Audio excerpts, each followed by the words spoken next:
नमस्कार, माझे पूर्ण नाव सोनाली बाळकृष्ण मोहारे, वर्ग 9वा, शाळेचे नाव शिवाजी हायस्कूल गौरी। आज मी तुमच्या समोर एक पात्र एकांकिका करणार आहे।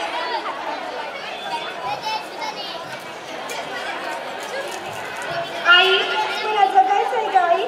आई, मला एक सुंदर जग पाहिजे का आई? आई, मला मारू नको का आई? मला मारू नको। आई, आई, आई, अगं मी बोलते, तुझी परीच म्हणतेस ना तू मला?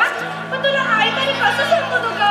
अगं असं उगाच कोणी कोणाला भेटत नाही, तर ते जन्मजन्मीचे ऋणानुबंध असतात। आपले असे ऋणानुबंध आहेत का गं, ज्याने आपण भेटलो आणि बोलालोही? असो, कालच मी बाबा आणि तुझं बोलणं चोरून पोटातच ऐकलंय गं। विशेषतः आजी आजोबांची इच्छा नाही ना की माझा जन्मगाव म्हणून। हो ना आजी, सांग ना आजी, सांग ना। बाबा, ओ बाबा, मी का घेऊन गेलो जायला दवाखान्यात? किती मोठ्या मशीन्स होते तिथे, आणि त्यात मी किती छान दिसत होते ना। सांगा ना बाबा, बोला ना बाबा। आजी, ए आजी, तू का दिलंस खायला ते औषध? किती कडू होतं का ते? आजी, असं देत जाऊ नकोस गं, मला त्रास होतो गं, मला गुदमरून येत होतं। आजी, तू पण एक मुलगीच म्हणून जन्माला आलीस ना गं, मग माझं स्वागत तू नाही करणार मग कोण करणार? सांग ना आजी, सांग ना।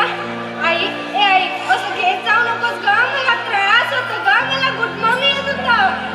अगं एकदा जर मला घालून तर बघ गं, तुझेच हे रूपाशी, तू माझ्या करिता, मी मुलगी, बहीण, पत्नी नाही तर कुणाची आई, मग मला गर्भात मारण्याची का गं तुला घाई?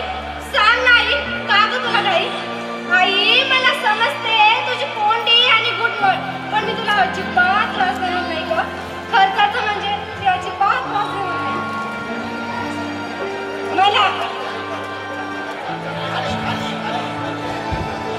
मला नवीन कपडे नको गं, मी त्याचे जुने कपडे घालेन, त्याची जुनी दप्तरे वापरेन, त्याची जुनी खेळणी खेळेन, आणि मी पैसे खूप मोठी होईल आणि माझ्या मुलाची तयारी करेन। बाबांना जरा सुद्धा त्रास होऊ देणार नाही गं।